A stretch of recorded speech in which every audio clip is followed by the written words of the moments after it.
Welcome to another episode of the Limitless Life Podcast. I am your host, Kyle Smith. And if you have not done so, hit the subscribe button so that you never miss another podcast. And if you love this podcast and want some more tips and tricks on how to improve yourself, go ahead and subscribe to my YouTube. There are tons of instructional videos there. You can find links below. Today, my guest is Charles Needham. Charles, welcome to the show, my friend. Kyle, thank you for having me. So tell the world, what is it that you do? What is it that I do? Well, do you mean professionally? We'll start professionally and work our way from there. Okay, very cool, very cool. So I graduated in 2016. Subsequent to that, actually started in finance. So I worked in residential mortgage debt, doing asset valuation and custodianship, which is about as exciting as it sounds.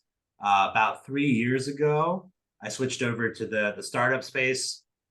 With Trevor Cashy Nutrition. I'd known Dr. Cashy for a really long time. He'd helped me out with some stuff on the health and nutrition side. So when there was an opportunity to, do something that actually helped people, I figured that would be a cool transition. And here we are 3 years later.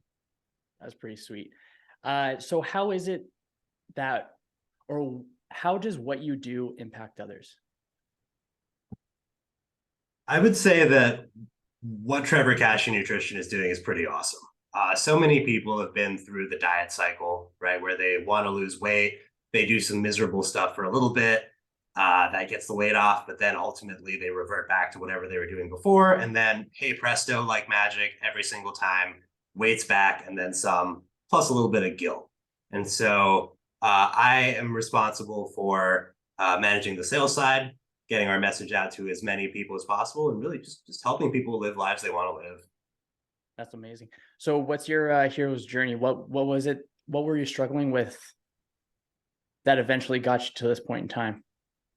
Oh man, that makes me think of, there's a quote from a chess grandmaster after he'd won the world championship. And somebody asked him in the final match, like, oh, how long did you prepare for the final match? And he said, all my life.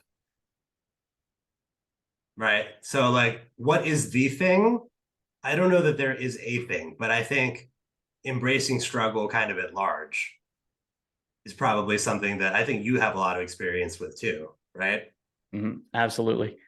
Yeah, that was such a great answer.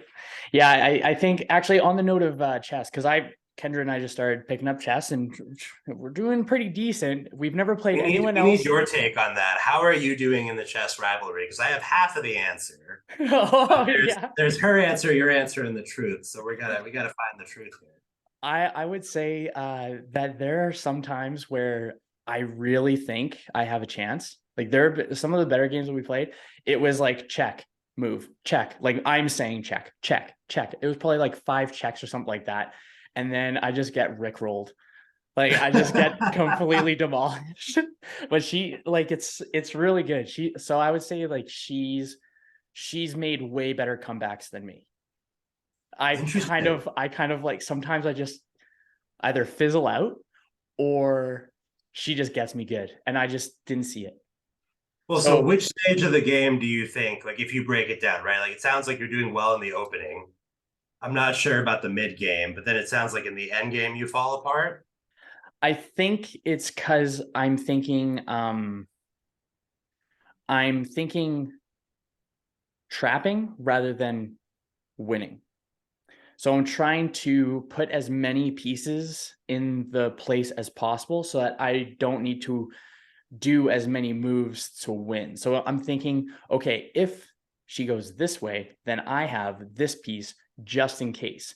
But that just in case never, or not never, but it's a little bit it's a little bit wiggly. It's tough. So basically you're indecisive when you have advantages. Is that kind of what happens? Oh, that sounds great. Yeah, I would say that that's pretty accurate. Oh. And do your plans account for what she will do in the meantime, right? Because you're like, well, I got to get this over here and that over there. So are you taking an eye off what she's doing? I think because I'm putting more focus into, yeah, I would say so. I think that's actually pretty accurate. That's classic. Yeah, chess is a lot of fun. We also play, but we play for, rather than winning or losing, right? There's a very real learning element. and each game almost has like its own little story, you know? And as you play more and more games, it becomes a deeper game as well. There's so much more information and it almost fleshes out into like a visual story, I never which is even cool. thought of it that way. That's a pretty cool way of thinking of it. Something I think is also fun too is Kendra has been on the chess app more. Or when I noticed she was on the chess app. Oh no. You Yeah, caught yeah. her? Yeah, I did. I did. You knew all about it. So I did Elite catch chess her. puzzles? And she had the phone and she turned it over. She's like, nothing. I'm like, oh yeah, yeah, yeah. So something I got a question for you on in regards to chess. Uh how long have you been playing for? Are you like fairly intermediate or beginner? I would say that I'm not even white belt yet.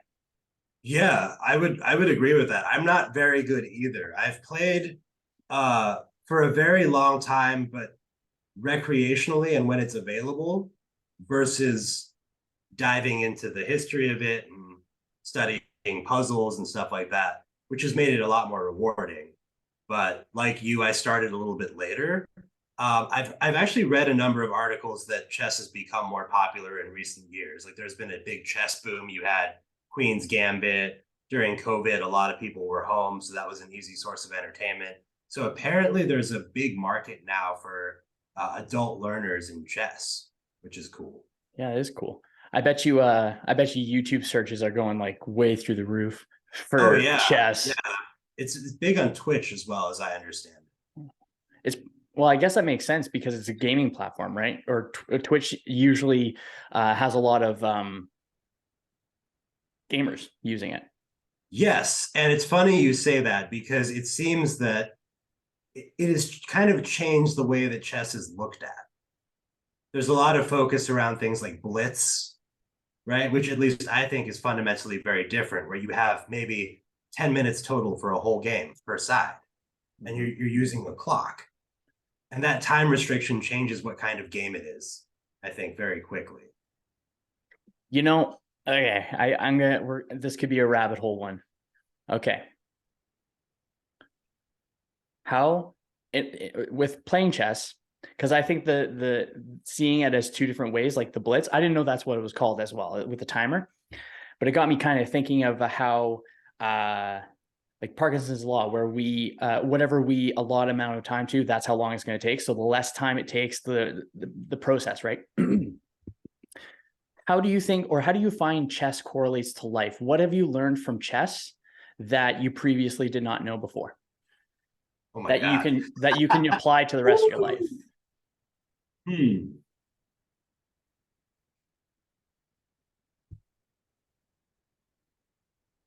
I would say fundamentally, it's the importance of going deeper versus going broader. And I'm sure this is something that you can reflect on as well. I suspect you, like me, have were you a Wikipedia reader as a kid? Yeah, Where you would just go through Wikipedia and just sit there for hours reading about whatever. And so you have all these little factoids about random things. I can go. I went so far into superhero rabbit holes where it was just one thing after another. Oh, who's this Yeah. character? Oh, who's this character? Who's this character? It's crazy. Yeah. And you become like a Rolodex of these factoids, right? But the thing is, it's so satisfying to do that. And it could be easy to come across as smart, I think. But then at least I realized I was like, these are just unrelated facts. Whereas chess taught me, beginner first day, right? You're like, there's the opening, there's the mid game, there's the end game. But man, what goes into that, the history of the development of those phases, how they fit together. Like it was really easy for me to see just in that one moment how somebody could spend the rest of their life with this 8x8 board. And a little bit of jealousy, to be honest with you. Oh, But it's just a to know that like something that simple could be that deep was to me just a total game changer. Does that make sense? Yeah, it definitely does. It's actually it's kind of interesting that you say that. Never even thought of it because I imagine because grandmasters have just put more time and effort into recognizing patterns. There's no secret to it. They just dedicated the time and the effort towards understanding the depths of the game, not the rules of the game. Yes, exactly. Okay. also even crazier. People talk about how chess has been solved by AIs and machines, right? But here's all a chess AI does. It takes a sample of games that have featured that position. And then it calculates on average across, let's say, 1,000 games, if the person did this next, what was the ultimate outcome of the game? That's it, right? You don't have context of the game before. You don't have context of the game after. It's just, hey, I'm looking at this position in 10,000 games. This one won the majority of the time. I don't know. That's all I got. What should you do in this game? I don't know. But on average, this move has won in this position. No other context. But that's very different from what should happen in this moment, right? And that's very humbling, I think, as well. Yeah, that's pretty cool. That's a really good way of looking at it too. For chess, actually, a reason that I'm really excited that Kendra and I are picking up chess is that I view chess as something that can be done for years to go into that depth. And I like to think, okay, what can help in the present to kind of mitigate a future outcome. So I got like Alzheimer's in my family. So I heard it many a times where the brain's a muscle, right? You got to keep on working the brain to be able to strengthen it. And I was chatting at the gym the other day. I was like, yeah, I play chess, blah, blah, blah. And one of the members was like, you play chess? Why did you learn to play chess? Yeah. And the reason being is I think that chess is a way for me to be able to strengthen my mind even into old age to mitigate onset Alzheimer's, and not in general, but like just mitigate it. But I think having that depth in the back of my mind that you mentioned, I think that's a really cool way of looking at it. That's freaking cool, man. That's sweet. Yeah, and you also mentioned earlier, right, that you were talking about the importance of frequency and regularity. With something like chess, because the physical demands are so low, you can do that for a great majority of your life. And there's a real mental health benefit there, right? If you look at people who are athletes, for example, who are in team sports, which have large infrastructure costs and regular costs to incur, something like football. Somebody stops playing football, they have that void in their life. And sometimes something not so good goes in there. Whereas chess, the possibility that that could get pulled out of your life because of the conditions to do it are pretty low. And so you can do that for a long time. Yeah, that's a good one. What are some of the what are some of the non-negotiables of your life? I'm just curious now. It's not a chess topic, but it was just off a different one. I would say to keep it minimal learning for Mm. sure. Especially because biologically, we have a very limited shelf span, right? Chronologically. But if you can learn from the condensed decades of experience from somebody else, then in a very real way, you are getting more out of that time. And so to me, learning is the ultimate non-negotiable because without it, you're falling behind. Nice. Yeah. Adding to that, definitely would say that learning is a focus for myself as well. That's definitely a non-negotiable where I spend most of my time walking and audiobooks, podcasting, or just sitting in my thoughts. Intentional thinking. It's just meditation. I like to call it intentional thinking. Are you a car music guy related to that, or do you just sit in silence and when you're driving somewhere? Like, do you want to fill the space with sound, or is it your preference to be in silence? Kendra and I have had it where it was mostly silent. We're mostly silent whenever we're going anywhere. If it was just myself, then it would probably be mostly like anything really. But I could easily sit in silence. I have no problem sitting in silence. Yeah, I ask only because you make that point, and it occurs to me how much we have eliminated silence from our lives. And I can tell that to you, intentional silence has so much value, and you get the value out of it. And I think of for how many people silence has either been consciously or accidentally eliminated from their lives and the negative effects of that. It's actually funny. There was a study that was done where the not contestants, participants. Subjects. Yeah, you win something at the end of this. But it was a choice. It was a choice between sitting in silence or getting a small electric shock. And Oh man. people would rather take on the electric shock than sit in silence Oh man. because it's so That's painful for them. wow. Yeah. So it's funny that you say that because Gosh, it's actually been studied, man. Like it's just, it's I found, that's terrifying. yeah. So It's so like with learned behavior, learned self-harm. yeah. And so, and you're totally right when you say that I value silence and intentional silence, because if we don't, I kind of think of like processing it, recycling it. If we're not processing or recycling the stuff that's in our brain, then it just accumulates. And then we just have low energy output, and we just have shit input. There's shit. And then it's shit. And then we have, I think because people want noise so much, they don't filter the quality of the information that's coming in. They'd rather listen to Screamo than silence, although they may be like physiologically responding to stress, but they're like, oh, Screamo makes me feel so much better all the time. And it's like, are you sure? Maybe you just need to like sit down and like breathe a little bit and like, I don't know, ponder and think. I think But people forget silence exists. You know, well, because to your point, we have so many of those inputs now, like a tab on a computer, right? And there's so many inputs with so much stuff playing that at some point you just get used to it. I'm gonna add comfort to that category as well. And I think of it from like the perspective of, does a fish actually know it's in water? So we're drowning in so much. We're not even drowning. We're just so used to noise or comfort that we're not even aware that we're swimming around in it. And so when we are Yep, taking out and we start like flapping around because we're suffocating because we can't breathe in that different environment, I think that there's a lot of like similarities in there. for sure. The stimulus benchmark is higher, right? With smartphones, the need to be bored or the need to solve for boredom doesn't really exist anymore. And if you think of creativity, right, like with a kid, if a kid has fewer things, then that's when the make believe happens. Or when you have like creative games. But if you have a smartphone, that need is supplied. And so that doesn't develop. Totally.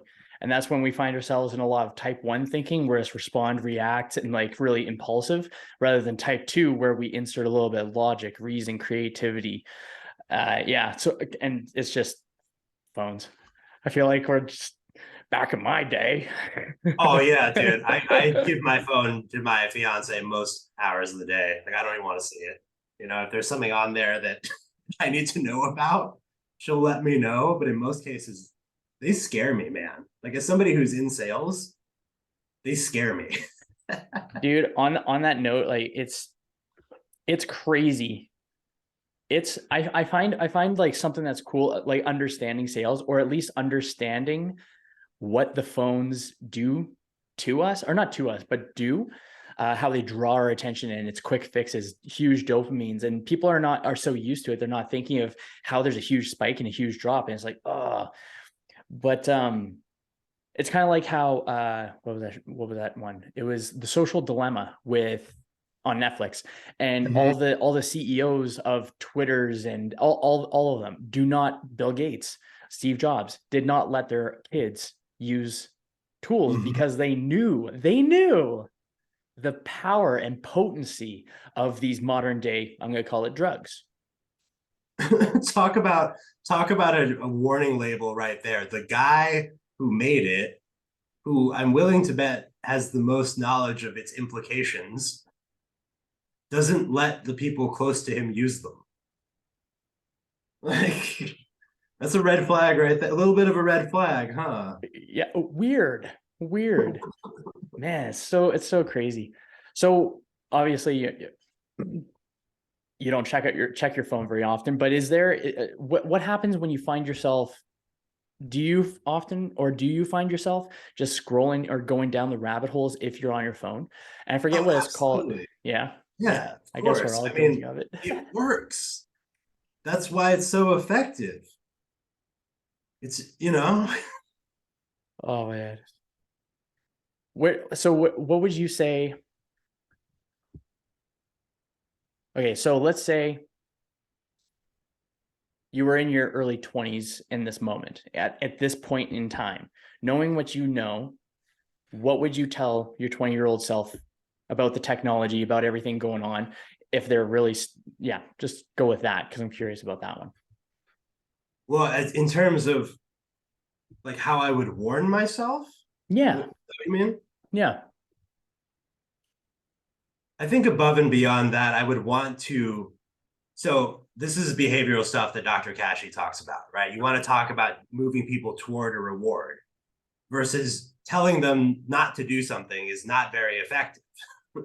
It doesn't give a direction for the person to move toward, right? So to use your example, if I would just wag my finger at my younger self and say, stay off the technology, that's what people try to do all the time, and it doesn't work, right? When they try to modify people's behavior, they're like, yeah, whatever.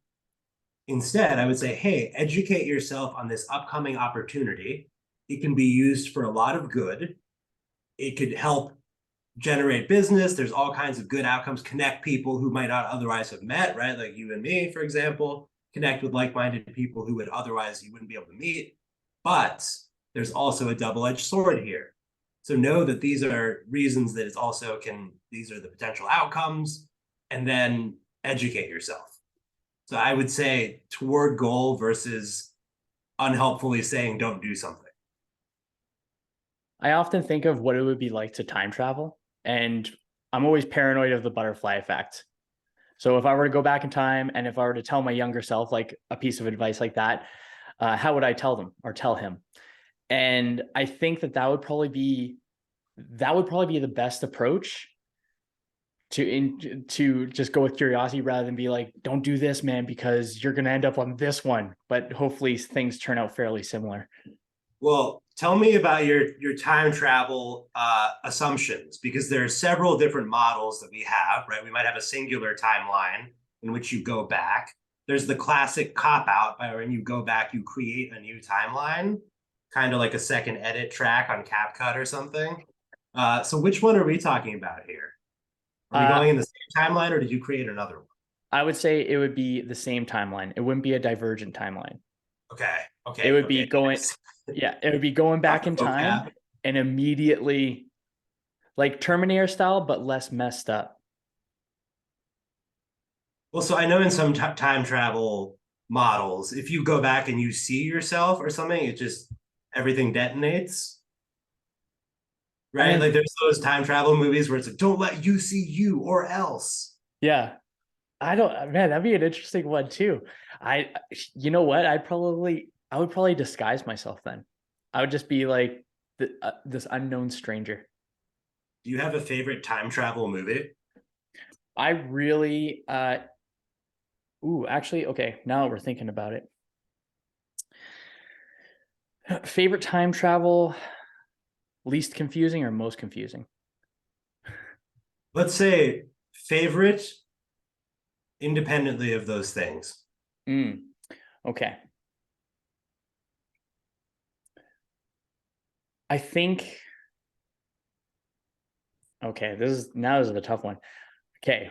One, I really think that the concept for Interstellar is interesting. I believe that would still be technically time travel. Oh, for sure. And I think that one's the most interesting one because it has in my opinion, the most rooted in science. So it's like, Yep. this is how it could happen. And this is how I watched a couple of breakdowns on YouTube about is this a different time, or is this going to be permanent time, or is it like a whole bunch of things? But I think overall Interstellar is the neatest because we got to see what a black hole would be like. And it's like, how does that tie in? What's a tesseract other than Avengers? That's the only way that people know what a tesseract is, but now we get to see it in a different way. And I think Interstellar is a really interesting way of going around it. I think that's a pretty cool one. Yeah, that was an exceptional movie. Christopher Nolan's been crazy with the time one, man. Like Inception's time based. Same with the one that he didn't just come out with it, but it has Robert Pattinson in it. Yeah, I'm freezing on it too. Oh man. And they kind Tenet. of Tenet. yes, Tenet. I was like, I know it's the same backwards. I know it's the same backwards. But that one Did was a you like pretty Tenet? cool one too. I thought it was pretty interesting. I thought I enjoyed it. I'll say I enjoyed it. I like that. I enjoyed it. It was definitely complicated, Dude, I would say. YouTube breakdowns. Like Yes, it's yes, essential crazy. viewing. Like I am not smart enough to understand it. So the Do you time think travel. you're putting an unfair assumption on yourself to understand it quickly? That would be more accurate. Yeah. For Yeah. example, there's movies that I don't think or I feel aren't designed to be watched once. So if you watch it once and you say you don't get it and I'm dumb because I watched it once, then it's like, well, are you supposed to understand it after one watch or are you supposed to watch it again? Oh yeah, that's a good point. That's a good point. It was assumptive for sure. There you go. It was definitely assumptive. So what kind of music do you listen to then? Because if you play music, I imagine you listen to it as well. I listen to a ton of stuff, man. So I've been playing music pretty much my whole life. I grew up in Asia, so I did the like good Asian boy piano thing, Nice. obviously, and then did the bad Asian boy guitar rebellion. So I played guitar from probably the time I was like 10 all the way up through college, and uh, my fiance got me a lovely classical guitar for Christmas. So just been getting back into that. But I listen to all kinds of stuff, man. I listen to a ton of classical music, ton of jazz. Uh, Secretly listen to a lot of R&B, not so secretly, I guess. But really, anything with a good rhythm that has like a good vibe to it, I'm all about.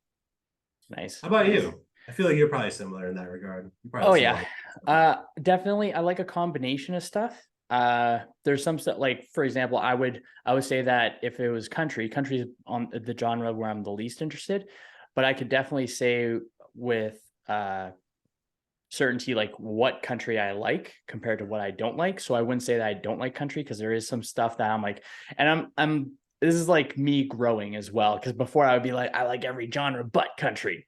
So now I'm just understanding like the better parts of it and just thinking like back in the day, like 90s, even 80s, 70s, like those country folks. They're pretty cool. The new one's a little bit more poppy. And then there's actually this one lady, she's introducing punk tree. It's punk rock and country. And she's Huh. crushing it on Twitter or not Twitter, TikTok. Is that similar to the closest thing I could think of there is almost like rockabilly? I would say that's something very similar. It must be. It is. Yeah. Yeah, that's pretty sweet. But yeah, I really like for playing music, not overly picky, a lot of finger picking. If I were to pick one person that I can listen to or one group that I would listen to, or if I were to select one group that I listen to more often than any other, John Butler Trio is definitely up there. Nice. Yeah. Yeah. Excellent choice. I'm sure you like Andy. Have you listened to Andy McKee? Those guys? No. Oh, he had like the original YouTube viral acoustic guitar thing, but like percussive acoustic guitar. Okay. Oh, I got some good stuff for you, dude. There's an entire YouTube channel that is legendary for like acoustic fingerstyle stuff. There's like a dude with like a harp guitar where it's like got like bass notes and yeah. Oh, that's Yeah, pretty sweet. you're in for a treat. Yeah. I'll Yeah, check John that out. Butler, nice. Can you play Ocean? No, not yet, but I've started learning. And Okay. I do have an 11 string. You have an 11 string? That's awesome. Yeah, it's actually so this is a cool You thing. mean This is a 12? 12, but I took I off the was like, 12th string that's off by one. because it has a the G string has a weird twang that I don't quite like. Mm. And so when I strum, like even if everything's tuned to standard and not open C like Ocean is, it has a it's just unattractive. So I just removed it, which John Butler has an 11 string, so it kind of works out anyways. But it's a pretty cool story. So I'll tell you about this guitar because it's really cool. So I got into or interested, not even interested, but when I was a kid, my dad played guitar, and he got this 12-string guitar. It's a Seagull acoustic. It has a nice body, thick body. It's like beautiful sounding. I have to make sure I take care of it a little bit more. And so this guitar is almost as old as me. And my dad passed away when I was 9, and then the guitar went missing basically for years. And it was probably no, further than that. It was probably maybe about 10 years later when my grandfather went over to one of the places that was nearby, got the guitar, and came back. So this guitar is still in existence after all of this time. And so Wait, that's where why was it? it was back in New Brunswick, St. John. It was a couple, Okay. it was a couple houses down, familiar place, like just like the whole neighborhood's really close knit. But he had it in storage for years, since like 2000 kind of Oh, thing. so it was he had it in storage and nobody could locate it. Totally. Yeah. Okay. So over time, then I was able to get this, and then I've just had it ever since. Oh, dude, that's special, right? There's something about like that organic, like nicely built guitar, like you could see the wood, and to play a guitar played by your dad, that must be really very special. It's and I've told Kendra this before, but I'm not big when it comes to like sentimental stuff. Like I'm not sentimental about objects, Yeah, but that one is like so unique where it's like, fuck, that's super cool. Like it's just cool having it. And I look at it every once in a while. I'll play it every once in a while. And I don't play it enough. But then again, that's based off of nothingness. I'm just putting an unrealistic expectation on myself. But that's beautiful, man. Enjoy that for yeah, real. yeah, it's pretty Right? We cool. were talking about string theory and music and all that. Like in a very real way, like you sing to the universe through that, Mm. right? You create that sound, that interaction, which apparently has some kind of cross effect in the interstellar sense, like in a very real way. Yeah, man. Actually, now that you're putting it that way, it's a sound that I can recognize as a child and as an adult, but in That's two beautiful, different periods of time. right? Which makes them different sounds too, because you're interpreting them differently, right? Yeah, because then it's like I think that's kind of a similar question to, I believe, it's Theseus's boat, where the boat has been repaired so many times over time. Is it really the same boat? It never was. Right. So it's Yeah, pretty interesting. that's heavy, man. And also with guitar, I don't know if you found this. How long have you played? I would say like more so on and off, but I've been playing since I was 16, Yeah, on 15. and off I'm as well. 33. I'm 33 years now. Started when I was 16. Do you think about how you approach the instrument has changed as you've grown and learned through life and stuff like that? Absolutely. I would say that the way that I approach it is much more from a place of love and compassion and wanting to be the music, like be a part of the music, and kind of just Apart, like, right? yeah, Apart. and just kind of like Yeah. go with the flow of it. When Hmm. I first started though, it was I was just an angsty teenager. So I was like, oh yeah, My Chemical Romance, Taking Back Sunday, Godsmack. And it was just like rock. But it It was, was it was identity seeking, right? yeah, For yeah. sure. How about Yeah. yourself? How's your relationship with music or playing changed?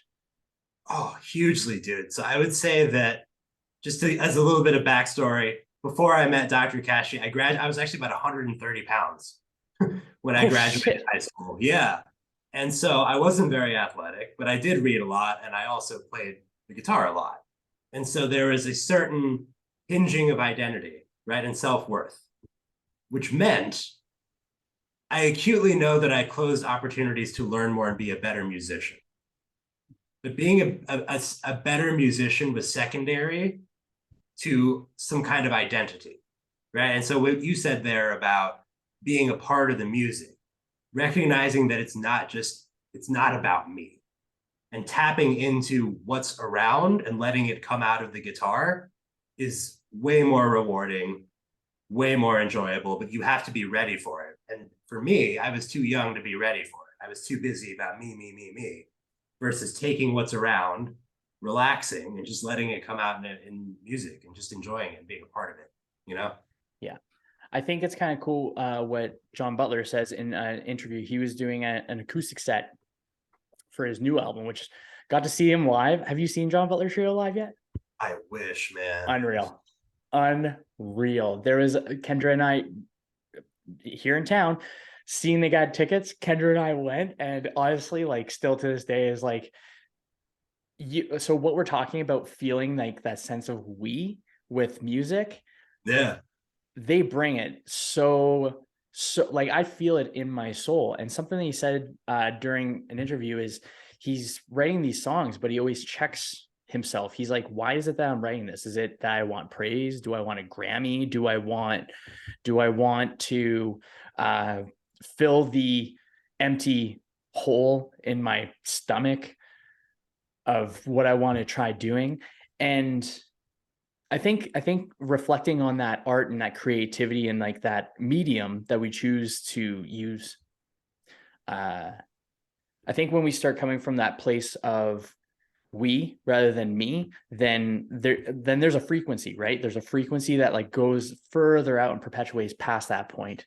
And I don't know where I was going with that, but I just think I think that's good vibes. It's good vibes. And that's tapping it into the live aspect, right? A lot of people just assume that live is the same thing as playing in a studio, but with some people watching. Oh no. Oh no. The dynamic of it becomes much more multifaceted because you have all these different interactions occurring. And as a result of that, you have a very different situation, which might yield different outcomes for the song, might yield different outcomes for the musicians, for the audience. Like it becomes a much more complicated, but altogether singular beast.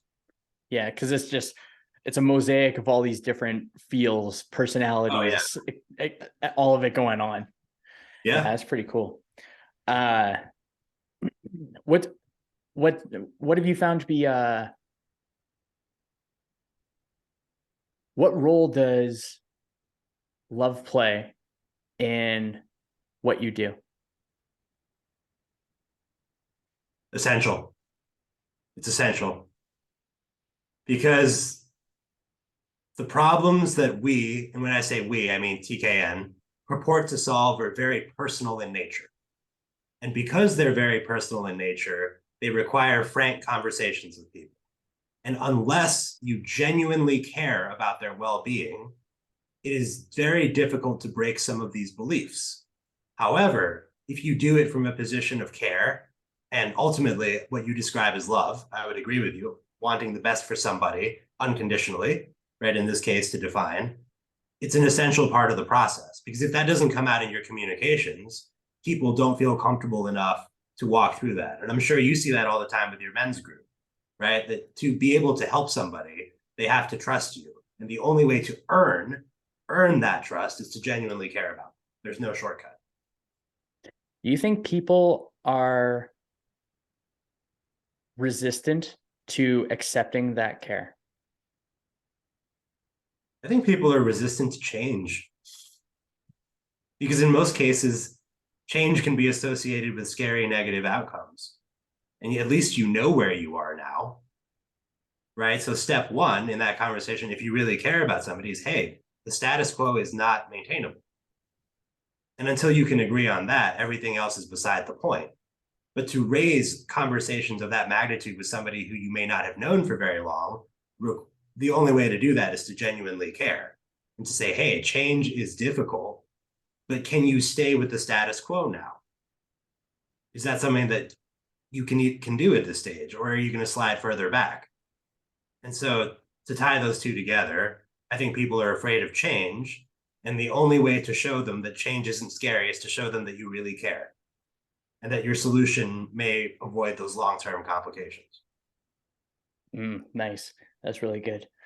Was there a pivotal point in your time on this planet, on your in your thread of life, that you recognized the shift from me to we? I also think of love as like a we, kind of a bigger, kind of broader thing than just me. I think sales is an excellent gateway for that, in the sense of you learn very quickly. You are punished for making it about you, right? Which to me is step one. Most people don't even realize that they're making it about them, but then they try to get I use that word very specifically, outcomes out of people, and they're like, oh man, this doesn't work. And then hopefully they have a mentor who says, well, were you making it about you or them? And at first it's kind of, well, what do you mean by that? I don't even understand what you're saying, right? There's that kind of problem awareness, which you also have to help new customers with. Like they think that they need a different diet, but actually they need to look at the process different, right? So with sales, like the first thing is you learn that you're selfish, and then you have to work from there. So step one is becoming aware of it. And then by being aware of it, you learn, like almost like fake it till you make it, right? You learn what kinds of things do you say to make it about somebody else? How do you even do that? And then hopefully you internalize that process, and then it becomes more of an instinct. But to me, step one is like the bucket of water in the face, right? Like, oh, you thought this was about you. Never is. Never is. No, that's Answer totally. your question? Yeah, yeah, that was fantastic. I actually think on the note of sales as well is to speak on like how you just switching it from the different perspectives.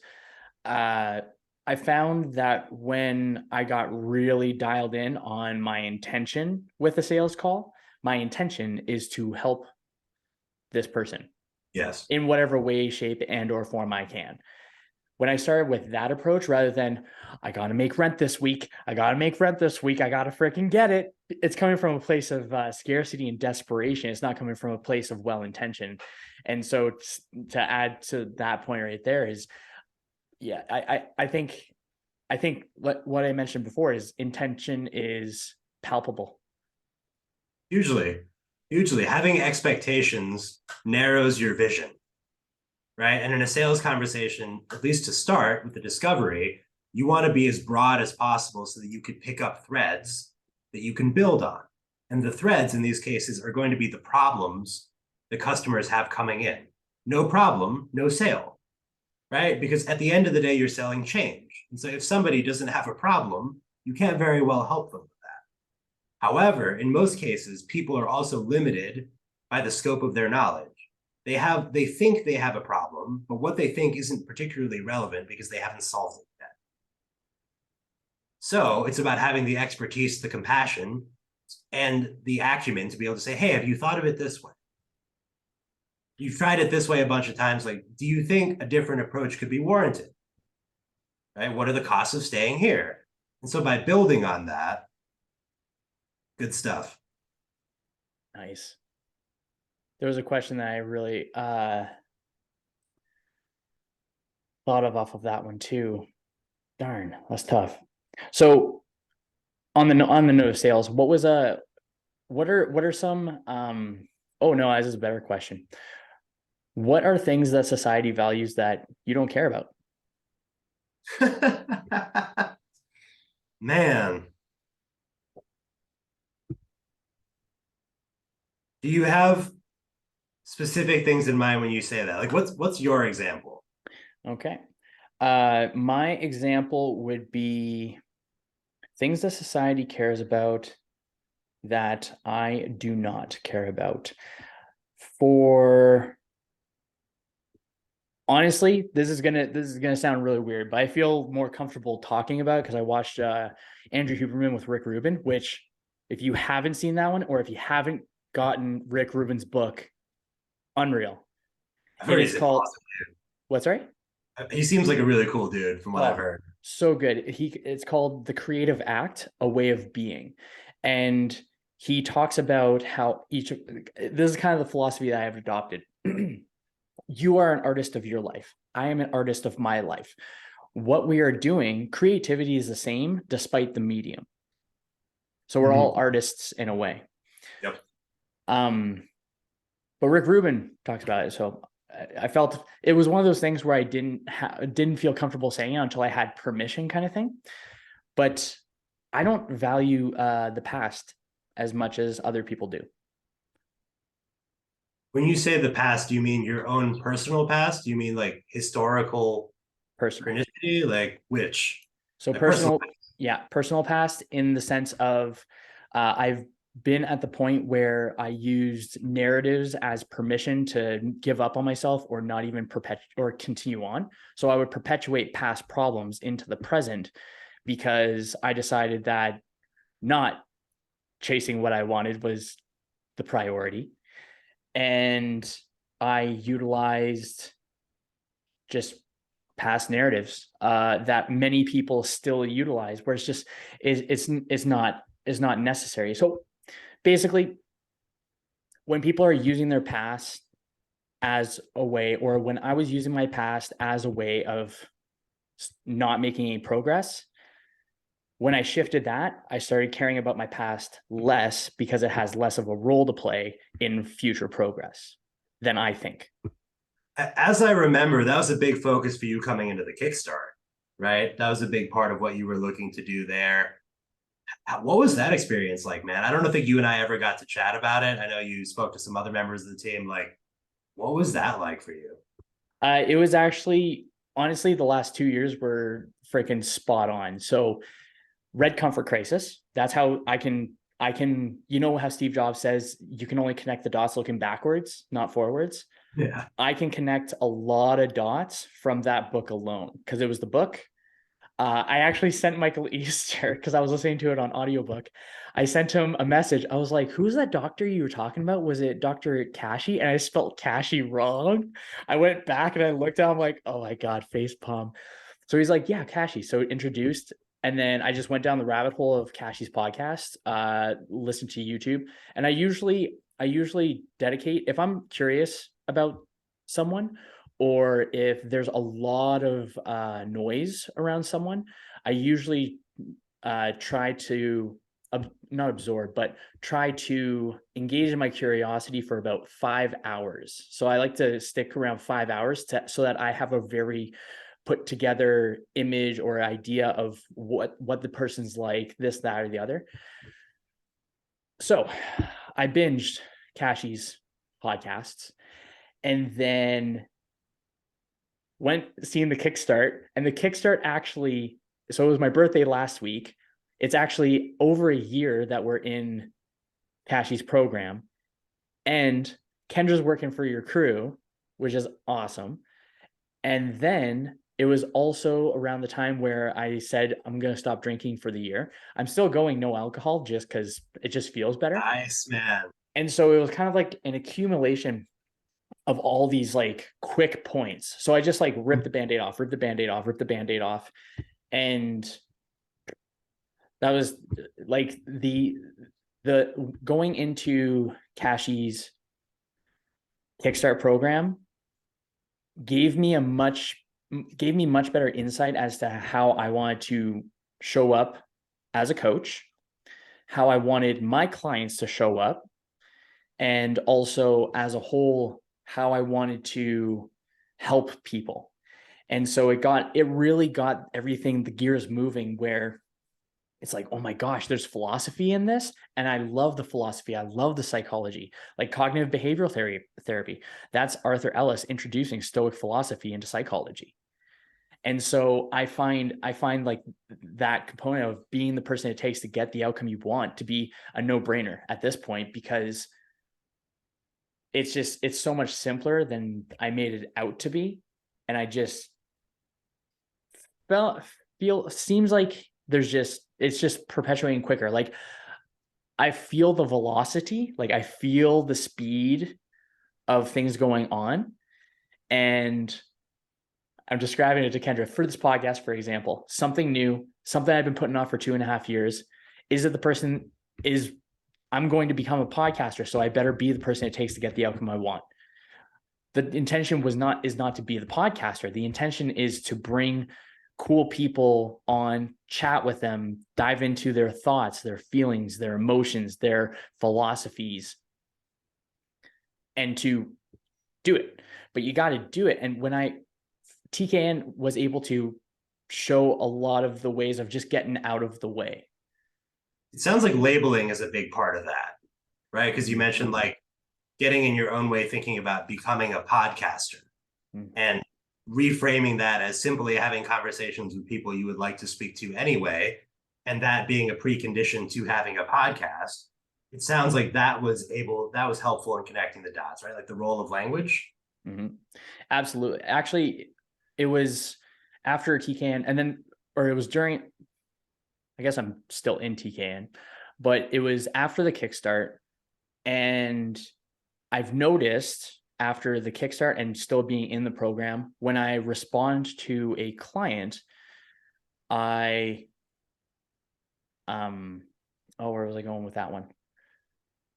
So with client, I've been able to respond much more unbiasedly, or I attempt to, Okay. just so that I used to get worked up a lot with clients sometimes. Oh, So like it's just clients that weren't compliant and stuff like that. exactly just like the usual things like that a coach would experience, right? But I was allowing it to get to me a little bit too much, or in my opinion, too much, because I was not able to show up as my best self for the people that I'm trying to help. And I'm So sure that had knock-on effects all over, right? Like you have like a bad client check-in, and then it's like you're maybe short with a different client, and then like, you say something to a friend that was sharper than you intended to, and it's like, oh no, this is really getting out of hand now. yeah, and that's exactly it. And so now it's significantly more like down to earth, approachable. I feel like I feel like I show up significantly better in a much more of a mentor frame of mind, rather than oh, how's this person telling me my thing doesn't work when I know it does? But at the same time, it's like, no, I could still listen. I could still be present. I could still understand. So it's been pretty cool. That's awesome, man. Yeah. That's really great benefits you got there. I like switched up so much of, not so much, but I switched up a lot of things in my program where I was like, I'm not delivering enough, because I actually found, okay, not delivering enough. I found where I can over deliver in simple ways that I just wasn't thinking of before. What kinds of things might that look like? And like what turned that over for you and made you realize it? One thing that was crazy is more Loom videos. I'm doing more Loom videos and more videos in general. So I didn't do it as much, but now I'm doing more Loom videos. Just a quick reflection. I'm just bringing my clients into my world rather than keeping it as separate as I find I used to, where it's like, I want you to be a part of my life and in this world and in my thought process. And the better that you can understand my thoughts, the better you can adopt some of those to work in a way that benefits you. So it sounds like you were able to communicate more clearly then. Yeah. And I'm still working on it quite a bit. Like I find I'm a lot more patient with myself and others. And I'm patient with myself in the sense of I'm not as reactive, as in I'm not taking constructive criticism. I'm not taking text and applying my own intention. That makes sense. Rather than judging, you are attempting to understand. Yes. Yeah. Yeah. What has that done in terms of like, are you able to carry more clients now? Is it less stressful? Is it a combination? Like what kinds of benefits have you gotten there on a client to client basis? Honestly, humility. I would say the benefit that I've gotten was humility, because I I I understand like that I could be a contributor to an issue, and rather than being defensive and believing that I am not, I am approaching it with a place of Tell me how I have wronged you and tell me how I can improve. Yeah, I see what you're saying. Like placing the locus of responsibility with you. Totally. And something that I found, this is actually pretty neat one. I was reflecting on this the other day or this week. I have this theory that uh, until the day we choose otherwise, where we make the conscious effort, we will show up for our inner child the way that our parents showed up for us. Tell me more. So let's say, for example, and I was actually chatting with a couple of people. So let's say, for example, you were raised where in a time where your parents would get you to watch TV or get you to watch TV instead of whatever else. Like TV was a problem solver, right? Some people in there, because we're still going to have that inner toddler tantruming, right? We will give that internal tantruming toddler the same relief our parents gave us as a child. Or if we had not parents that were not that didn't show up for us, then we will not show up for our inner child. Does that have anything to do with parent-child relations, or is it simply the fact that you have to learn a behavior somewhere? And because everybody, by definition, had parents, and by definition are around their parents when they're youngest, where they're learning those behaviors, is it just that they never learned a different way? I would say is probably that way. But how I got started going along with this thought process is I was working from the present backwards. So I was thinking to myself, like, I was thinking there's little Kyle and then there's Kyle. There's like both. And I would find when I was consuming a little bit more of the alcohol, I was not there for the little guy. And so what I found is I just shifted how I showed up for the little guy, and I just started thinking about it where I'm just trying to this is the reason why I do it actually. I'm trying to create a tool or a framework for me to be hyper aware of my behaviors and actions. So, how would I want to show up for my inner child? I would want to show up for the role model that inner child would need at that time. Or even as I age, how could I be the role model to the person that has already gone through whatever I've already experienced? So kind of like the coaching kind of frame. So That's Interstellar, right? That happens in Interstellar. yeah. And so with going along with that, I think to myself, okay, so what would that role model look like? What would that role model be? And so when it came to practicing humility with clients, I wanted my internal, like I wanted that gut feeling. Like I know I've had similar situations, approached it very differently and not in a positive manner and not with the intention of care and love. Yeah. It was like resentment. It was like just mean. It was just mean. But now I think to myself, how can I actually show up for if someone were to see it, if my younger self was to see this, would that kid be proud of me? So that's been a frame that's been really useful for me to, I don't know, make decisions basically. Hugely, hugely. And that's in Looper as well, right? Kind of a similar concept. Oh yeah, I forgot about that one too. That one's, yeah, okay. It's not impossible to conceive of a feedback loop in which all of those things are true. Right. So in other words, by focusing on that in the present, you create a future which benefits your past as well, or at the very least impacts your past. And I have a bro science theory that intuition is your future self, kind of like Matthew McConaughey in Interstellar. Mm-hmm. And if you look at, we're going to get really heavy, like quanta, right? Think particles so small that your thoughts can move them. And so if your thoughts can move them, why would that be bound chronologically? Especially because we think of chronology as an artificial human constraint. Like a year is a year because we decided it to be. And we experience time forward. But I have a bro science theory that intuition is Matthew McConaughey from the future, telling you what's good. I think your bro science is pretty accurate because Well, think of it this way as well, is our stomach and our gut, our intuition, our heart, when we're like developing, it goes that first, then it goes to our brain. So there's definitely, I would say that's pretty accurate, man. I don't have the studies to support it, It's unfortunately. okay. I You don't wish. need you don't need that many studies nowadays, anyways. It's all good.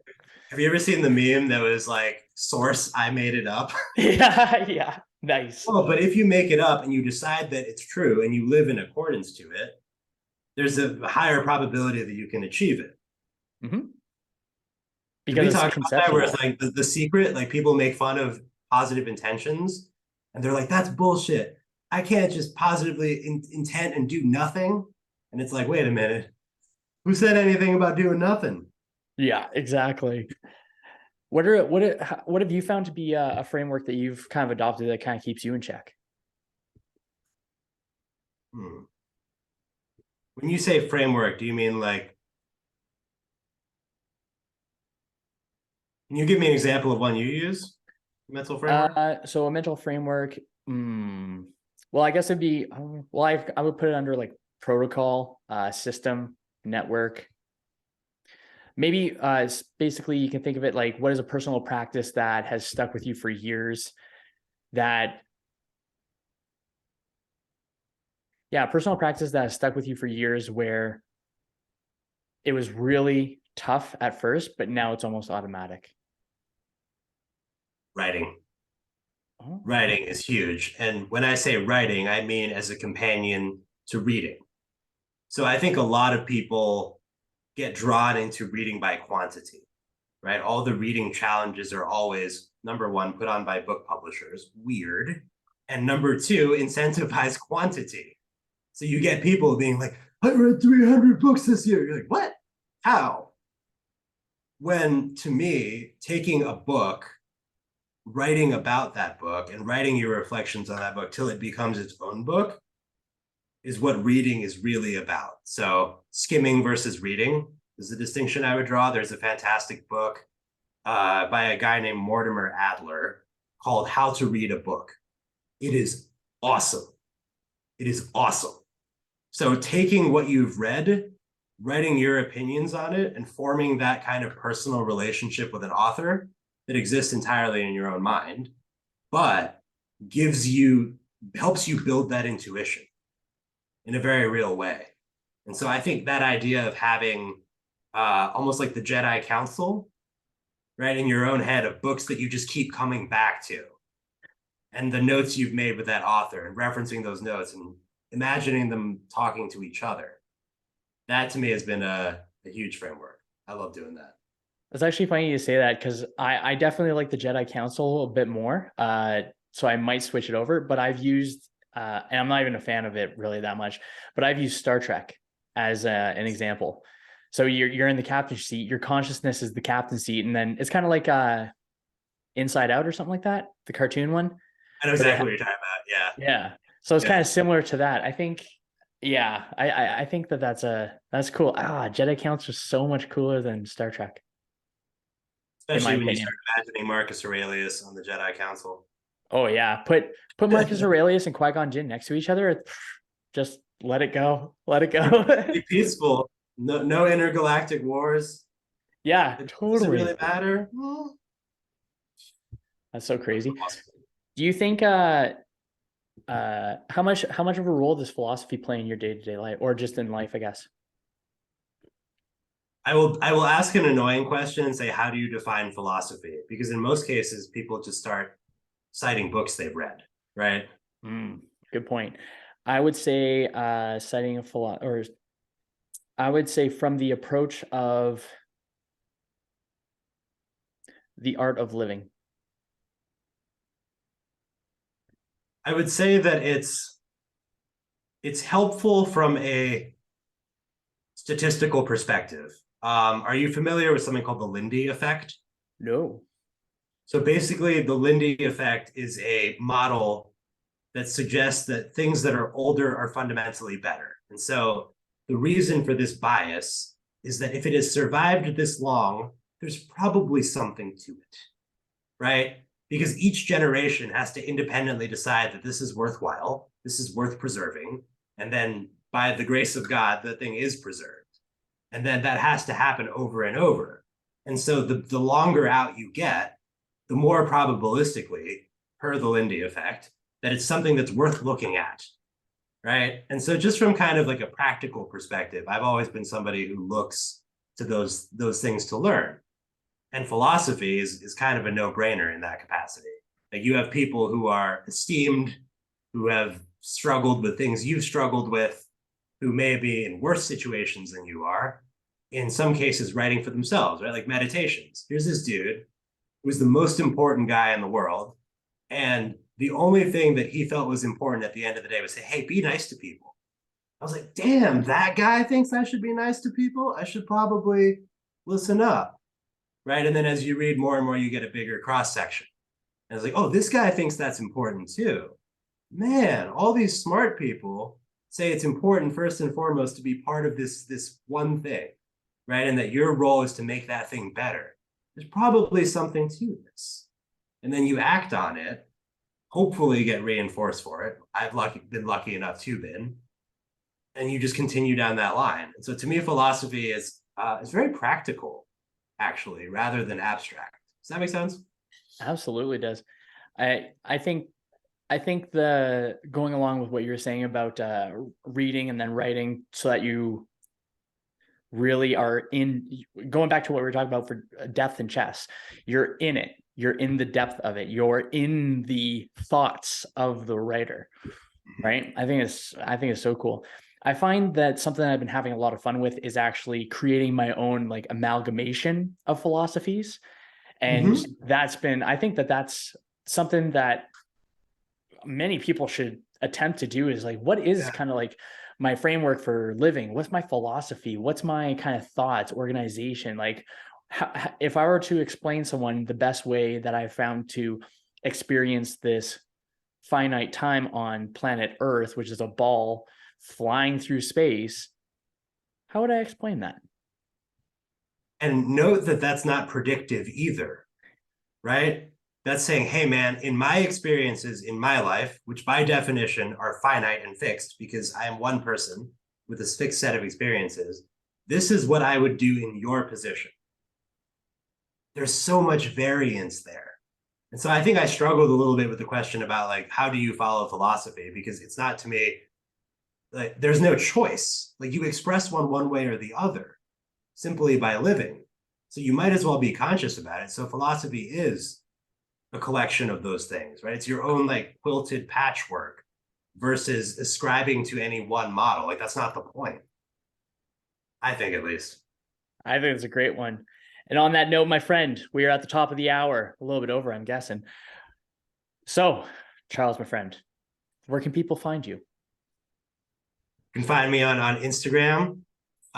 It's CRN Cheridian, kind of like the Enchiridion, but with my initials in it to start.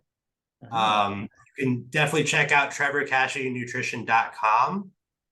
We have an excellent Kickstart program, 12 weeks, habits and routines, just like Kyle talked about here. Master the skills you need to generate the life you want, become the person it takes to achieve those goals, and you will get them.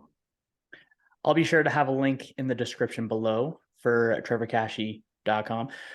Even though I have my own program, I would recommend this program to anyone, everyone. It is where I learned so much more, so much how to be a better person just as a whole. Honestly, it's just been unreal. So there's going to be a link below for sure. Glad we could connect through it, Kyle. That's the whole point. Absolutely. So those of you that are listening, if you're on a podcast app, be sure to like, subscribe, give me a 5-star review. Let me know what your favorite takeaway of the episode was. And if you're on YouTube, be sure to do the same thing. Subscribe, like, share it out to friends and family. Tag me at Warrior Body Kyle on Instagram if you share it to your stories. And outside of that, I hope your day treats you as good as you look.